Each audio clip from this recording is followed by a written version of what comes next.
Hi friends, అందరూ ఎలా ఉన్నారు? ఇవాళ నేను ఒక మంచి ఇంట్రెస్టింగ్ వీడియోతో మీ ముందుకు వచ్చేసానండి. అదేంటంటే మనకి ఈ మధ్యకాలంలో బాగా ట్రెండ్ అవుతున్నాయి కదా థ్రెడ్ బ్యాంగిల్స్ ఎలా తయారు చేయాలో నేను మీకు ఈ వీడియోలో చూపిస్తాను. స్టార్ట్ చేసేద్దాం. దీనికి కావాల్సినవి ప్లాస్టిక్ బ్యాంగిల్స్, ఇంకా ఎంబ్రాయిడరీ థ్రెడ్, ఇంకా ఫిట్టింగ్ స్టోన్స్, గ్లూ. ఇది వచ్చేసి ఎంబ్రాయిడరీ థ్రెడ్ అండి. దీన్ని మనం ఈ ప్లాంక్కి చుట్టుకోవాలన్నమాట. ఒక 30 స్ట్రింగ్స్ వచ్చేలాగా చుట్టుకోవాలి. నేను మీకు ఈ వీడియోలో చూపించలేదు ఎలా చుట్టుకోవాలనేది. మొత్తం 30 స్ట్రింగ్స్ ఉంటాయండి. అవి మనం ఫస్ట్ ఆ బ్యాంగిల్కి అతికించుకోవాలి. అతికించిన తర్వాత అది బాగా ఆరిపోయే వరకు ఉంచాలండి. అతికించిన వెంటనే బ్యాంగిల్కి థ్రెడ్ అనేది చుట్టకూడదు, ఎందుకంటే అది అక్కడి నుంచి ఊడిపోయే ఛాన్సెస్ ఉన్నాయి కదా.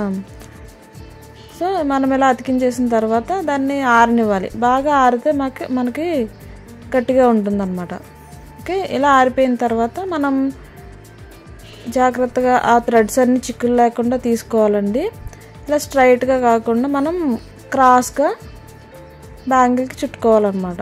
మరి స్ట్రైట్ కాదు, కొంచెం క్రాస్ రావాలి. నేను వీడియోలో చూపిస్తున్నాను కదా, ఆ విధంగా క్రాస్ రావాలి. పల్చగా ఉండాలి, ముద్దగా చుట్టుకోకూడదు. మనం చుట్టుకున్నది జారిపోకుండా అక్కడ మన ఫింగర్తో పట్టుకొని ఉంచుకోవాలన్నమాట. గట్టిగా పట్టుకొని ఉంచుకోవాలి. ఓకే, ఇలా చుట్టుకోవాలి. ఎక్కడ కూడా ముద్దగా లేకుండా, చిక్కులు పడకుండా థ్రెడ్ని ఎప్పటికప్పుడు చిక్కులు తీసుకుంటా పల్చగా చుట్టుకోవాలి. అప్పుడు మనకి బ్యాంగిల్ అనేది చాలా అందంగా కనిపిస్తుంది, ఈవెన్గా కూడా వస్తుందన్నమాట. ఓకే, ఇలా సింపుల్గా ఈవెన్గా వస్తుంది. ఇలా మనం మొత్తం బ్యాంగిల్ అంతా చుట్టుకోవాలి.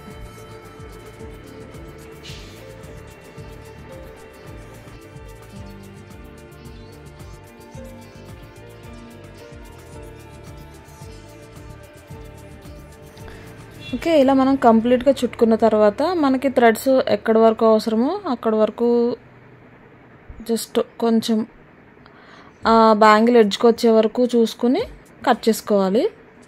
కట్ చేసుకున్న తర్వాత మనం గ్లూని పైన, కింద థ్రెడ్కి పైన, ఇంకా గాజుకి కూడా అప్లై చేసుకుని జస్ట్ అలా అంటే సరిపోతుంది. మీకు ఈజీగా అతుక్కుపోతాయి. ఓకే, ఇలా వస్తుందండి. చూడండి, థ్రెడ్ చుట్టిన తర్వాత బ్యాంగిల్ అనేది ఎంత బ్యూటిఫుల్గా వచ్చిందో. సో మనం వీటికి ఇప్పుడు స్టోన్స్ అనేది అతికించుకోవాలి. నేను దీనికి మూన్ షేపు, ఇంకా సిరామిక్ వైట్లో 3mm రౌండ్ షేపు అతికించానండి. మూన్ షేప్ వచ్చేసి పర్పుల్ కలర్. ఓకే, ఫస్ట్ మనం గ్లూ అప్లై చేసుకోవాలి. ఇలా స్ట్రైట్గా గ్లూ అప్లై చేసుకున్న తర్వాత దీన్ని గ్లూ పెన్ అంటారండి. గ్లూ పెన్తో మనం ఈజీగా స్టిక్ చేసుకోవచ్చు అనమాట. అంటే చిన్న చిన్న స్టోన్స్ చేతికి పట్టుకోవడం అనేది కొంచెం కష్టం కదా, గ్లూ పెన్ అయితే మనకి ఈజీగా ఉంటుంది. ఇప్పుడు మూన్స్ వచ్చేసి మనం ఆపోజిట్ సైడ్లో, ఒకటి లెఫ్ట్కి ఉంటే ఒకటి రైట్కి, అలా ఆపోజిట్ సైడ్ అతికించుకోవాలి. మధ్యలో మనం రౌండ్ అనేది అతికించుకోవాలి.